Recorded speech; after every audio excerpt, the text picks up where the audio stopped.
자, 여러분 어떻게 잘 쉬고 오셨죠? 네, 이제 다시 한번 우리 이제 가겠습니다. 자, 상사 유치권 같은 경우 유치권에 있어서 민법에서는 요건을 강화하고 있는데 유치권에서는 좀 완화하고 있다. 이게 뭐냐? 동그라미 1, 2, 3, 4번인데 자, 일단은 여러분들 여기 요건을 보시면요. 자, 요건 별표칩니다. 이런 거 무조건 시험 냅니다, 제가. 채권자, 채무자 모두 상인이어야 한다. 권리를 갖는 사람하고 유치권자. 또 이렇게 하면 또 여러분. 그래서 여러분 민법을 자, 보세요. 여기 보시면. 유치권자란 말은, 누구냐? 말 그대로 채권자예요, 채권자. 그 다음에, 유치권 설정자가 있어요. 설정자란 말은 원물 소유자. 앞으로 뭐, 설정자란 말이 나오면 원물 소유자. 이 사람은 누구냐? 채무자가 되는 거야, 채무자. 그래서 이 사람에게 맡겼지. 유치물을 맡기고. 그 다음에 이 사람은 맡기면서 어떻게 돼요? 나중에 찾아올 때는 어떻게 돼? 이제, 유치물을 맡기고, 이게 찾을 때는 이 사람에게 뭘 줘야 돼? 수수료를 줘야죠. 수수료 안 주면 어떻게 가지고 있는 거야? 이해됐습니까? 이런 것들. 자, 그래서 상법에는 모두 다 채권자, 채무자가 모두 상인이어야 합니다. 유치물은 물건 또는 유가증권이 됩니다. 민법과 이는 똑같습니다. 그런데 유치물이 채무자 소유해야 한다. 별표칩니다. 유치물이 반드시 채무자 소유해야 합니다. 채무자, 설정자. 지금 상법이에요. 민법은 채무자 소유가 아니어도 된다 이 말입니다. 별표치시고 다른 점만 봅니다. 즉 민법상 유치권은 누가 소유권을 가지고 있냐는 무권이 아니라 무관하게 유치물을 인해서 발생한 채권이면 됩니다. 그 점유의 취득원이 되는 행위가 상해행위야 하고요. 그래서 누가 소유자이냐 채무자의 거여야 한다. 이게 특별하다. 그 다음에 피담보 채권. 피담보 채권이 뭐야? 이 사람이 이제 물건을 맡기면서 빌린 돈이 있을 거 아니야. 수수료가 이거 하면서 세탁했는데 세탁비가 만약에 10,000원이다. 그럼 10,000원 같은 거예요. 이런 피담보 채권 아니면 질권 같은 경우에 전당포에서 맡긴 그 뭐예요? 노트북을 맡기고 100만 원 받았다. 그 100만 원이 피담보 채권이 되는 거죠. 이렇게 피담보 채권이 상인 간의 상행위로 있어야 한다. 그래서 여러분 기억합니다. 채권자, 채무자 모두 상인이어야 한다. 그 다음에 물건 또는 유가증권이 하는데 채무자 소유여야 한다. 그 다음에 상행위로 생겨야 한다. 가장 중요한 게 4번입니다. 유치물과 피담보 채권 간에는 결린성이 요구되지 않는다. 완전 중요합니다. 이걸 맡겼으면 민법 같은 경우에 세탁물을 맡겼으면 여기와 관련된 걸 해야지. 보세요. 내가 이 옷을 맡기고 이 셔츠를 맡겼어요. 두 개 맡겼어요. 얘는 1일날 맡기고 얘는 15일날 맡겼어. 무슨 말인지 알겠습니까? 네. 그래서 이게 날짜가 지나가지고 어떻게 되는 거야? 여기 이 셔츠까지 이 유치물의 효력이 미치는 것인가? 안 미친다 이 말입니다. 그러면 무슨 말인가? 여기 보세요. 자, 우리 박스가 이렇게 되어 있어요. 자, 보시면 EX 운송업과 창고업을 동시에 운영하는 A가 운송 주선인 B로부터 TV 운송을 의뢰받아 이를 이행하였다면 A는 운임 채권을 갖는다. 제가 미리 그려놨어요. 보세요.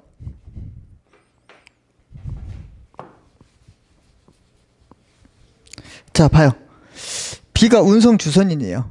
A가 뭐를 하고 있냐? 운송업도 하고 물류 창고에 같은 창고업도 한다. 그래서 B가 TV를 운송해달라고 시켰다. 그럼 얘가 운송했어요. 그럼 얘한테 뭐 달랄 수 있어? 운임 채권이 발생하는 거지. 이해됐어요? 뭐에 대해서? TV 운송에 대해서 결론 관계에 대해 있잖아.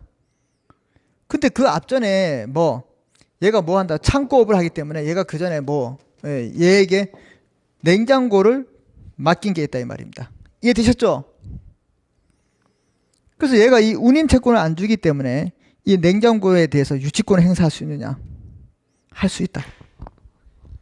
이거에 대해서 유치권을 행사할 수 있다. 즉 결련성을 요구하지 않는다.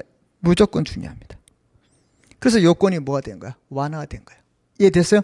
원래 여기에 대해서 관한 채권을 받아야 되는데 이 채권을 이 냉장고와 뭐와 관계되어 있어? 단지 이 사람이 채무자인 것만 맞는데 관계가 없잖아. 이 운임 채권하고 냉장고 임차하고 관계 있어 없어? 없지. 근데 얘 거를 기준했을 때는 관계된다. 이게 바로 결론성이 요구하지 않는다. 그래서 요건을 엄격합니까? 완화돼 있어요.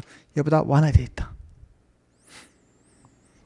이해됐죠? 그래서 자 피담보 4번 유치물과 피담보 채권 간의 결론성이 요구되지 않는다. 즉 민법의 유치권은 피담보 채권이 채권자의 점유하는 목적물에 관해서 생길 것이 것일 때 인정되는 것이고 상사 유치권은 목적물과 채무자 소유 것이면 그 결론 관계는 없어낸다. 얘가 채무자잖아. 채무자. 누구야? 채무자. 얘는 누구야? 채권자. 보세요. TV 운송에 대한 운임 채무에 대해서 여기와 결론 관계 있는데 아무런 결론 관계 없는 단지 채무자 소유의 냉장고를 맡겼다는 이 이유로 말하면 이걸 유치할 수 있다? 할 수 있다. 왜? 상법이기 때문에. 이해됐죠? 네, 이렇게 이해하시면 될 겁니다. 자, 다시 한번 보겠습니다. 운송업과 창고업을 동시에 운영하는 A는 운송 주선인으로부터 B로부터 TV 운송을 의뢰받아 이를 이행하였고 A는 운임 채권을 갖게 되었다. 그런데 그 전에 B가 A에게 냉장고를 임차한 사실이 있었다. 창고업을 하기 때문에 A는 운임 채권을 가지고 B의 냉장고에 대해서 유치권을 행사할 수 있다. 원래는 돼요, 안 돼요? 안 돼요. 근데 민법은 안 되지만 상법은 된다 이 말입니다. 민법상 유치권이라면 이러한 관계, 운임 채권이 그 냉장고에 생긴 것이 아니기 때문에 결론 관계가 있어 없어? 민법에서는 없잖아. 근데 상법은 없어도 된다 이 말이야. 누구를 기준으로? 채무자 기준으로 하기 때문에 얘 거면 된다 이 말이에요. 이해됐습니까? 이거 완전 중요합니다. 이걸 이해하면 민법에 공부할 때 여러분 부동산 규범과 뭐 그런 거 있죠? 그거 배울 때 혹시 이번 학기에 배우시는 분이 있으면 물권법을 배울 때 유치권 공부할 때 이해가 되는 겁니다. 아셨어요? 얼마나 좋아. 이게 상법까지 하면서 물권까지 이제 박사가 되겠네. 물권 박사라 불러드리겠습니다. 축하드립니다. 그럼 상법은 뭐야? 박사를 넘는 박사, 초월했다, 초박사다 이 말이죠.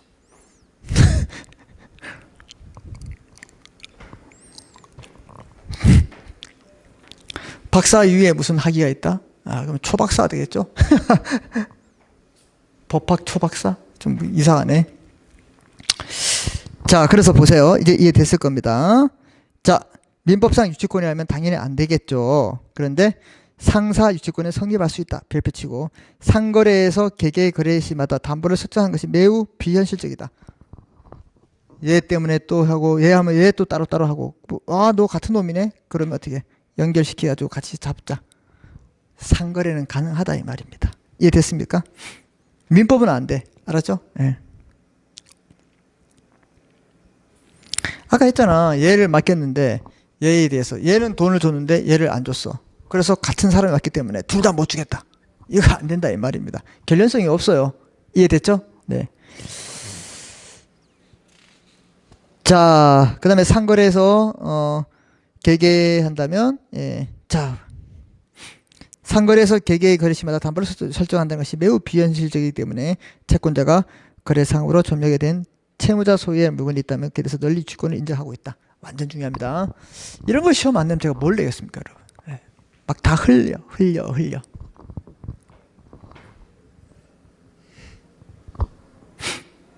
자, 그 다음에 유치권 유형별 있죠? 그냥 피담보 채권 보세요. 민법상 유치권은 제한이 없어요.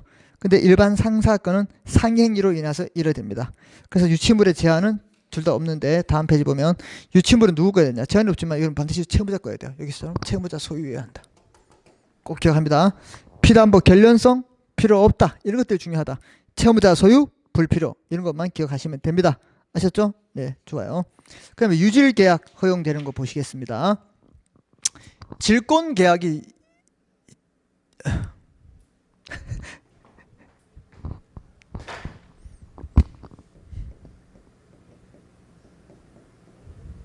질권 계약 전당포를 생각하십시오.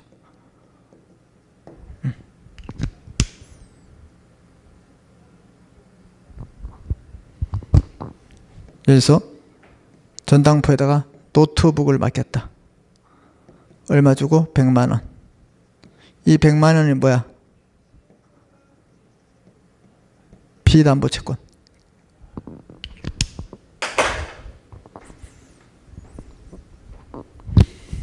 전당포 노트북을 100만 원에 빌리고 맡겼다. 얘가 뭐 되는 거야? 얘가 이제 질물이 되는 거지. 얘가 뭐 된다? 피담보채권 100만 원이. 그랬을 때 100만 원을 변제해놨을 때 이 질물을 내가 소유한다. 네가 100만 원을 못 받았을 때 내가 이 질문을 소유하겠다. 이런 계약이 유질계약이다. 민법에서는 유질계약이 허용되지 않습니다. 그런데 상법에서 유질계약은 허용된다. 이게 중요하다. 자, 민법 339조의 규정은 상행위로 해서 생긴 채권을 담보하기 위해서 설정한 질권에는 적용하지 않는다. 자, 민법 339조는 질권 설정자가 뭘 했어요? 소유자가 설정자라며. 그래서 그럼 여기서 누구야? 노트북을 가지고 있는 사람이 설정자. 돈을 빌려준 전담포 주인은 뭐야? 질권자. 질권자에게 변제에 가름해서 질물에 별표칩니다. 소유권을 취득하거나 법률이 정한 바에 의해서 질물을 처분할 것을 약정하지 못한다. 민법은 안 된다 이 말입니다. 그 민법 같은 경우에 뭐 이런 걸 계속 다 하다 보면 어떻게 되는 거야? 너 저 사람 이거 너무 좋아. 제발 빨리 담보 맡겼으면 좋겠는데. 그러니까 질물로 맡겼어. 나 이거 먹어야지. 자, 너 이거 일주일 만에 안 갚으면 내가 먹을게. 오케이, 약정해. 상법은 안 된다고요. 자, 그래서 유질계약을 금지하고 있다, 민법은. 자, 그런데 이는 채무자의 빈곤한 사정을 이용해서 채권자가 질권에 성립할 때 채무자 소유의 물건을 취득함으로써 폭리를 취하게 될 우려를 방지하기 위했다. 100만 원 주고 저 노트북이 300만 원짜리인데.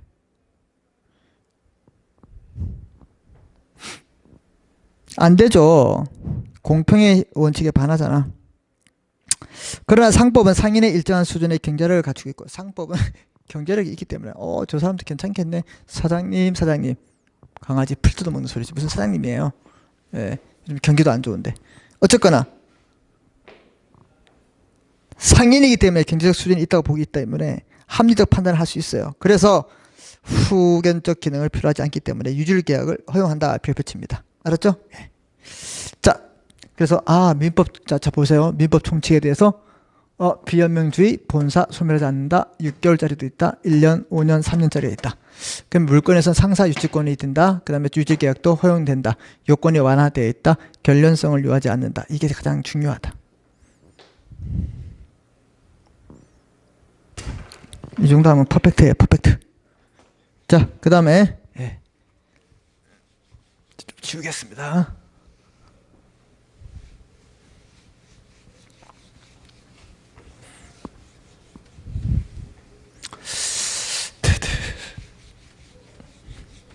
제 뒷모습을 보면 답이 안 나와요. 프린트를 보고 계세요. 자, 그 다음에 이제 채권. 이제 민법의 꽃은 채권이죠. 채권. 대인효. 그 사람, 대인효. 효과할 때 그 사람에게만 효력을 주장할 수 있다. 채권은, 이제 민법 배울 때 여러분 또 배우죠. 뭐 권리의 실현 이렇게 해서 채권 총칙이 있고 채권 각칙이 있어요. 총칙에는 뭐 채권의 목적이 있겠죠. 채권의 목적. 뭐 채권은 뭐 선택 채권이고 특정물 채권이 있고 뭐 블라블라블라 뭐 이렇게 있어요. 그 다음에 채무 불이행, 거기에 따른 구제 수단. 그 다음에 수인의 채권 채무 관계. 그 다음에 채권 양도. 그 다음에 채권 소멸. 뭐 이런 것들을 다 배웁니다.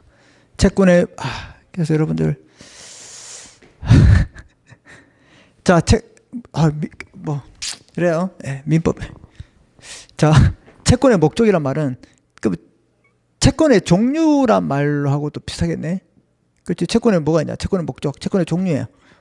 그래서 뭐 선택 채권, 특정물 채권 이런 거 들어봤어요? 특정물 채권?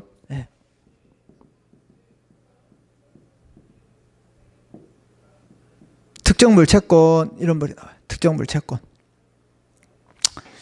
그래서 이제 나 이거 주세요.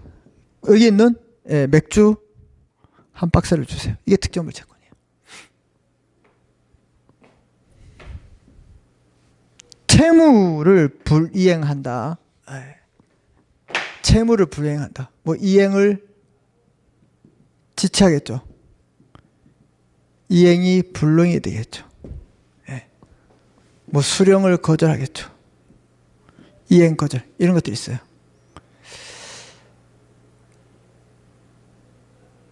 이렇게 됐을 때 어떻게 구제할 것인가? 손해배상을 청구할 수 있습니다.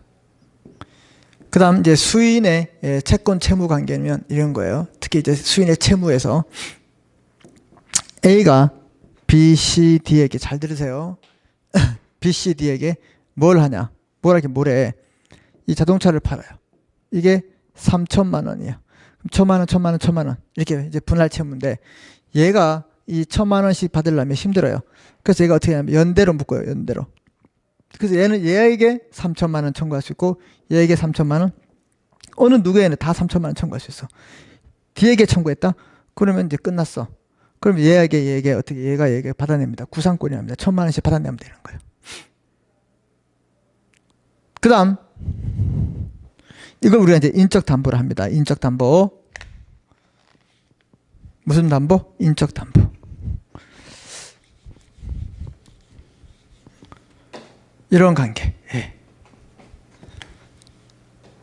그 다음에 이제 채권의 양도란 말은 뭐야? 이게서 이제 지명채권의 양도라 그래요. 지명채권. A, B가 있어요. 보증금 5천, 월 20. 그래서 얘가 이제 이 보증금을 C에게 양도합니다. 그래서 양도인이라 그래, 얘를. 얘는 누구야? 받는 사람, 양수인. 집주인은 뭐야? 채무자가 되지. 이런 사실을 알라?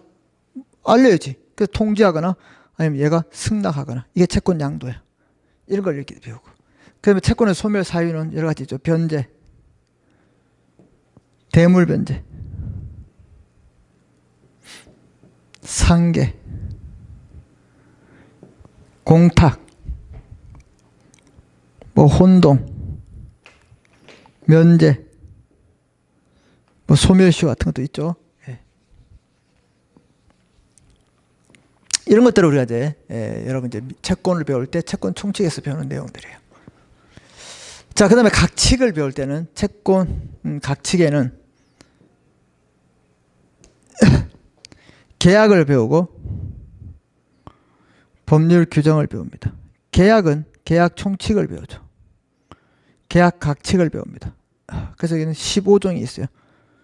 계약의 종류가 이제 법정 전형 계약이 15종이 있다. 계약 총칙에는 뭐 배우냐? 계약의 성립, 계약의 뭐 청약과 구속 아시죠? 이런 것들. 의사표시 같은 거. 법률의 규정은 뭐 배우냐면 사무관리, 부당이득, 그다음에 불법행위, 이런 것들 배워요. 자, 이런 이제 채권 총칙 각칙에서 배우는 내용 중에서 우리가 이제 뭘 여기서 이제 특축을 해야 되면 계약입니다. 계약. 여기 계약이 나오네. 채권 각칙에 계약 나오네. 계약 총칙. 여기 있는 내용들을 배운다. 여기. 그래서 계약의 성립. 우리 이제 제가 처음에 했죠. 계약도 의사표시에 합치가 있으면 성립한다 했죠. 이게 계약의 성립합니다. 상사계약의 성립. 그다음에 청약을 받았을 때 상행위의 유상성 뭐 이런 것들. 그다음에 채무를 이행해야 되고 인적 담보를 강화한다. 인적 담보 같은 경우에는 뭐예요? 여기 아까 여기 있죠. 수인의 채권 채무에서 이제 연대 보증, 연대 채무, 뭐 연대 보증, 보증 연대 이런 걸 말하고 있어요. 자, 그래서 이제 빨리 좀 보겠습니다. 자, 상사 계약의 성립, 대하자 간의 계약의 성립 시기인데, 대하자 간의 계약의 청약은, 대하자 간이란 말은 이제 서로, 이거 살래? 응. 그럼 미국에 했다. 대하자 간이에요? 대하자 간이 아니에요? 대하자 간이에요. 근데 강원도 산골에 했다. 근데 전화가 안 터져. 그럼 대하자야 격지자야. 그걸 격지자라는 거예요. 일단 대하자 간의 계약의 청약은 상대방이 즉시 승낙하지 않은 때는 그 효력을 잃는다. 이거 저 사실랍니까? 네, 알겠습니다. 바로 해야지. 막 한 1년 뒤에 살게. 안 된다 이 말이에요. 여기서 대하자란 당사자 상호 간에 즉시 상대방의 의사표시를 할 수 있는 상태를 말하지 지리적 근접성은 문제되지 않는다 이 말입니다. 컴퓨터 통신이나 화상회의 또는 전화 등 수단으로 말할 때는 대하자가 된다 이 말입니다.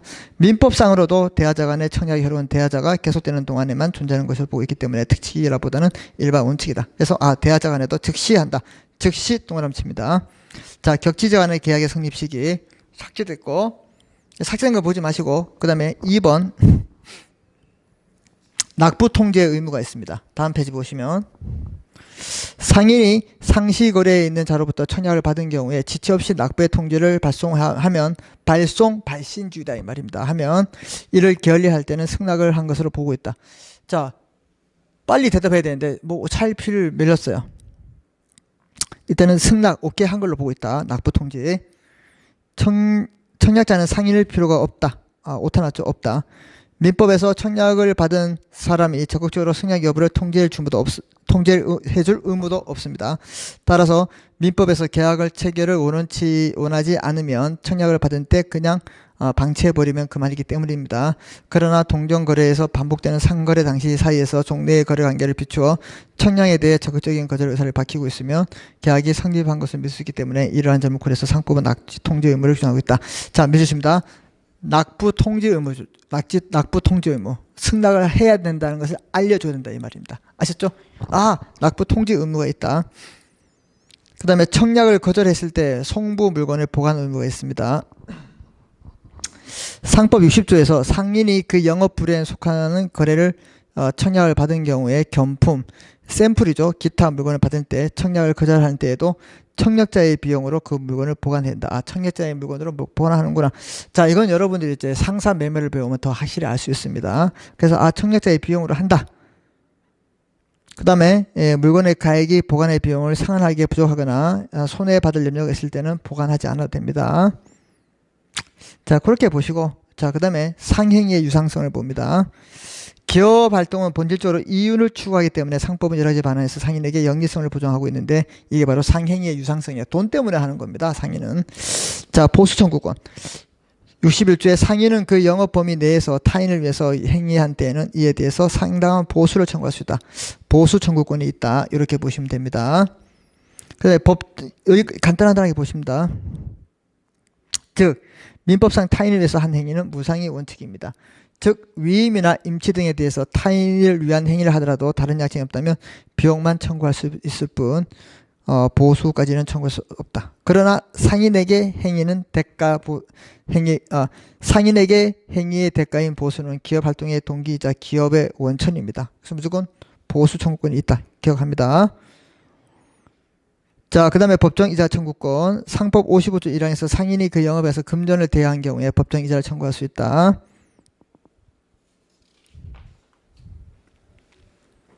상사 법정이자 보세요. 6푼이다. 민법은 5%. 상법은 6%다. 뭐 요거 하나 기억하시면 되시고. 자, 그다음에 이제 우리 이제 변제, 이게 이제 채권의 이제 소매에서 변제인데, 변제는 뭐예요? 갚는 거죠. 변제는 상당히 중요합니다. 변제 중요하죠. 변제가 상당히 중요합니다. 변제가. 그러니까 변제는 어디서 해야 되냐? 변제를 할 때는 지참 채무예요. 우리 이제 소풍 갈 때 도시락을 지참하죠. 가지고 가야 돼요. 채무자가 가지고 채권자 주소 갖다 줘야 돼요. 근데 반대가 있어요. 추심 채무. 채권자 가서 받아오는 거예요. 그 다음 보내라. 제3의 장소로 보내라. 이랬을 때 송부 채무. 이렇게 되는 거죠. 자, 상법 채무의 이행 장소 보시면 상법 56조는 채권자의 지점에서의 거래로 인한 채무의 장소가 그 행위의 성질 또는 당사자 의사표시에서 특정되지 않은 경우에 특정물 인도 이외의 이행은 그 지점에서 보다. 특정물은 이게 특정물은요.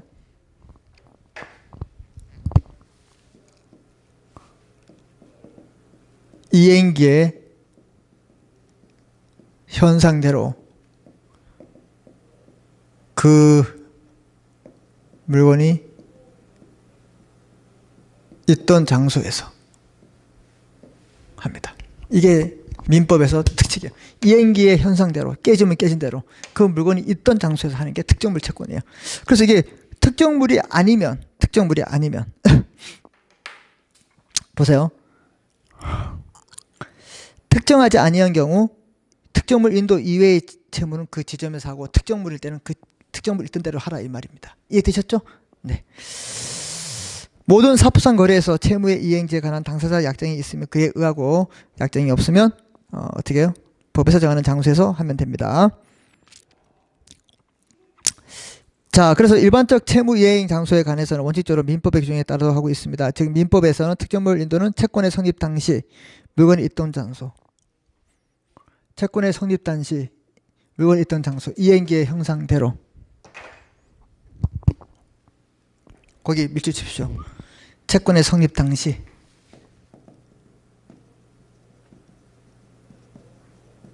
이건 민법에서 상당히 중요해요. 와, 이건 진짜 민법 공부할 때 채권의 성립 당시 그 물건이 있던 장소에서 이행기 형상대로 어떻게 이행하면 되는 겁니다. 주면 되는 거예요. 요거 잘 안 보이나요? 채권의 성립 당시 이행기 형상대로 그 물건이 있던 장소에서 이행하라. 이게 바로 특정물 채권의 가장 큰 특징이다. 자, 그래서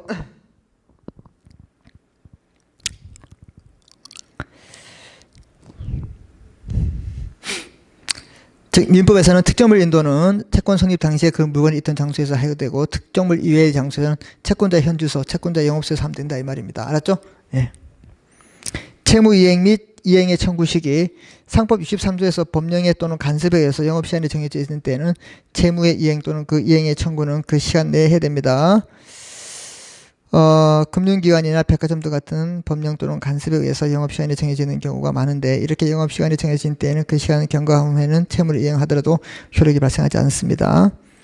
자, 그 다음에 인적 담보의 강화가 있습니다. 연대 채무의 특징이 있습니다. 연대 채무.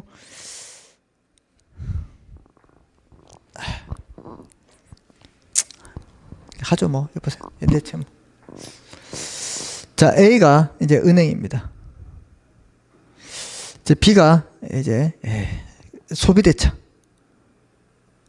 금전 소비대차, 돈을 빌려요. 얼마? 10억을 빌려요.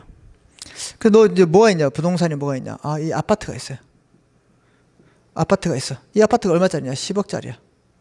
그럼 이거 담보를 삽니다. 담보. 이 담보 뭐? 건초당권. 이걸 물적 담보를 합니다. 뭘 한다? 이거 물적 담보. 자, 그런데 너 보증인 세워라. 이게 주채무자. 자, C 보증인. 그래서 얘하고를 이제 한 몸으로 만들어 놔요. 이걸 연대 보증이라 그래.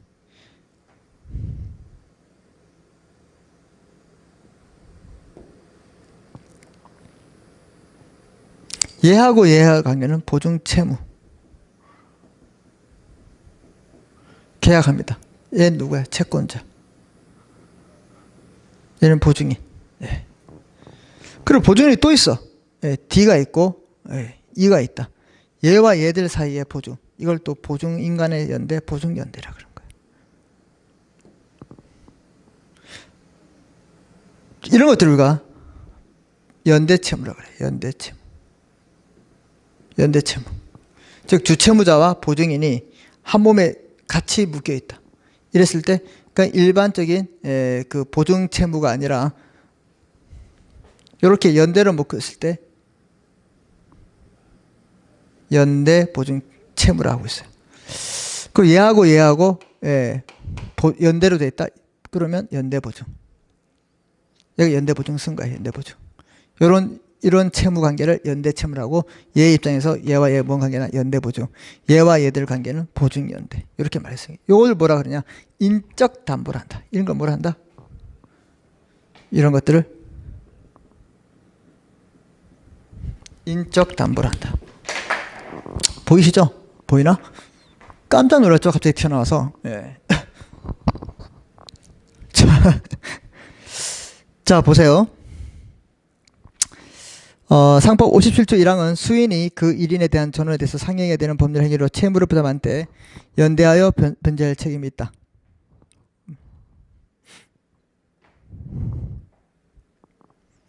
연대 채무가 된다 이 말입니다. 연대 채무가. 무조건 상법은 연대 채무예요. 뭐 규약을 하지 않더라도. 민법에서는 채무자가 여러 명일 경우에 원래 각 채무는 균등한 비율로 분할해서 채무를 부담한다. 아까 자동차 1,000만 원, 1,000만 원 할 때 이것을 분할 채무를 원칙이고 상법에서는 분할 채무가 아니라 채무자 전원 연대 책임을 지고 있다. 무조건 상법은 무조건 연대 채무예요.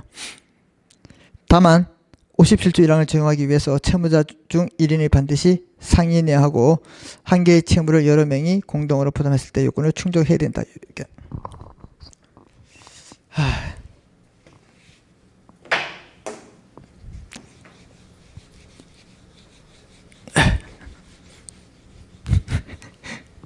이거 지울게요. 네.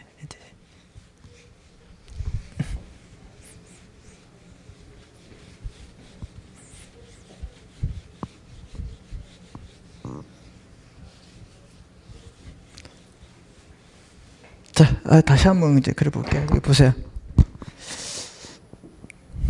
A가 이렇게 자동차를 B, C, D에게 팔았어. 그 얘는 채권자야. 채권자. 얘는 누구야? 채무자, 세 명 있어. 이걸 우리가 이제 민법에서는 이게 3천만 원이야. 그럼 뭐야? 얘도 1,000만 원. 분할 채무야. 얘 입장에서 상당히 불편해요. 얘한테 1,000만 원 받고 하려면. 그 얘 입장에서는 뭐야? 얘들을 한 몸으로 묶고 싶어. 이게 바로 연대 채무야. 연대 채무라고. 이해됐습니까? 예. 그래서 연대 채무일 땐 얘가 얘에게 3천만 원 줘 이렇게 할 수 있어요. 그 얘가 3천만 원 줘야 돼요. 왜 연대를 묶기 때문에. 그리고 얘가 얘에게 1,000만 원씩 받아내야 돼. 얘가 얘한테 청구할 수 있고 청구할 수 있어요. 그 동시에 3천만 원 다 청구했다. 그럼 얘는 9천만 원. 와, 이거야? 미쳤습니까? 얘 나머지 3천만 원, 6천만 원 뭐야? 부당이득이지. 부당이득은 받아내야 되는 거야. 이해됐습니까? 그래서 연대일 때 좋다. 그래서 상법은 무조건 연대 채무야. 연대 채무. 자, 그런데 이렇게 민법은 연대를 했을 때 채무가 되지만 상법은 무조건 이렇게 여러 명이 동시에 했을 때는 뭐가 된다? 연대 채무가 된다. 이해됐습니까? 예. 그리고 돈을 이거 이제 아까 10억을 빌리면서 아파트를 담보했다. 이거 물적 담보. 이거 뭐라 그런다? 저당권. 보통 이제 근저당이라 합니다. 그래도 얘게 이제 C라는 보증인을 세웁니다. 이렇게 했어요. 그럼 얘하고 얘는 이제 뭘 하는 거야? 보증 채무가 되는 거야.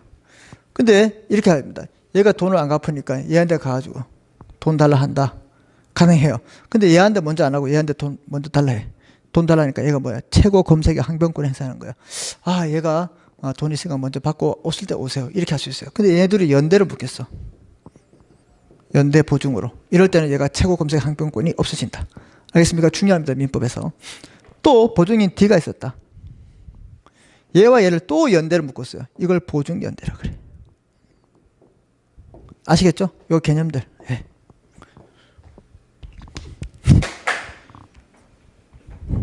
이거 알면 이제 민법에서 채권 배울 때 재밌어요. 자, 보시면 그래서 다시 보겠습니다. 57조 1항은 수인이 1인 또는 전원에서 상행해야 되는 행위로서 채무를 부담한 때 연대에서 변제할 책임이 있다. 민법에서는 여러 명일 때 분할 채무지만 이것을 어떻게 상법에서는 전원이 연대에서 채무금을 부담하고 있다. 중요합니다. 그리고 57조 1항을 하기 위해서는 채무자 중 1인이 반드시 상연하고 한 개 채무를 여기에 공동으로 부담한 것을 요건을 충족하고 있다. 뭐 이거 보면 되고. 자, 보증연대의 특칙. 연대보증. 이렇게 연대보증. 얘하고 관계. 특칙. 이해됐죠? 57조 2항에서 보증인이 있는 경우에 보증인이 상행이거나 주채무가 상행위로 인한 때는 주채무와 보증인의 연대에서 변제할 책임이 있다. 같이 진다 이 말이에요. 보증이란 주채무자가 그의 채무를 이행하지 않는 경우 이행하기로 함으로써 주채무자에 대한 채권을 담보하는 제도입니다. 당사자 간의 특약이 없는 한 보증 채무는 주채무자에 대해서 보증성을 가지고 있다. 이러한 보증성으로 인해서 보증인이 최고 검색 항변권을 갖는다는 것이 민법이지만 보증에서 연대 보증과 단순 보증이 있는데 민법에 의해서 보증은 단순 보증이 되는데 상법은 연대 보증이다. 그래서 최고 검색의 항변권이 없다. 최고 검색의 항변권은 뭐라고?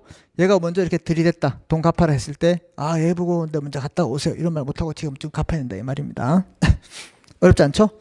자, 그 다음에 임치를 받은 상인의 책임 무상수취인의 성간주의 의무인데 별표 치십시오. 자, 우리 임치를 바쳤을 때 임치 물건을 이제 맡았을 때 무상인데 거기에 대한 특칙이 있다 이 말이에요. 자, 그래서 상법 62조에서 상인이 그 영업 범위에서 물건을 임치받은 경우에 보수를 받지 않아야 한 때에도 선량한 관리자의 주의 의무를 한다. 성간주의 의무 별표칩니다. 자, 무상으로 임치를 받았다. 그래도 자기 선량한 관리자로서의 주의 의무를 해야 된다. 이거보다 좀 덜한 주의 의무가 자기 재산과 동일한 의무. 주의를 좀 덜 해야 된다는 말입니다. 근데 선량한 관리자의 주의 의무란 말은 주의를 완전히 잘해야 된다 이런 뜻이에요. 알았죠? 네. 무상수취인도 성간주의 의무를 부담한다. 이게 중요하다 이 말입니다. 민법의 696조에서 보수를 받고 타인의 물건을 보관하는 유상수취인일 때는 성간주의 의무를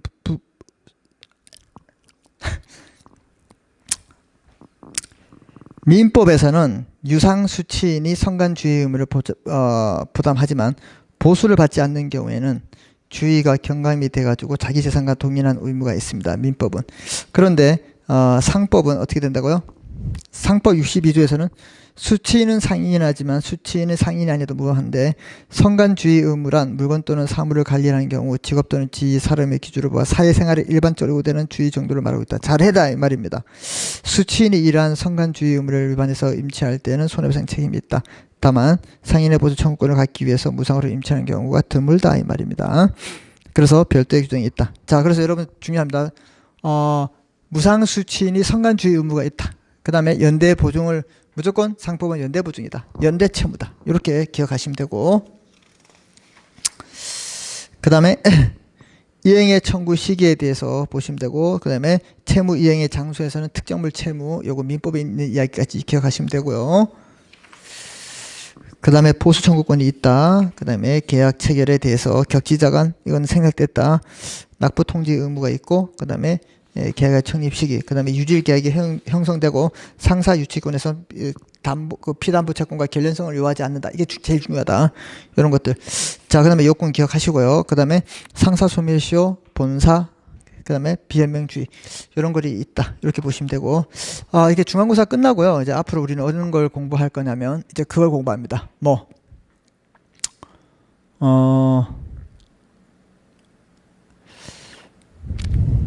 이제 상사 매매부터 이제 다시 한번 시작할 겁니다. 아셨죠?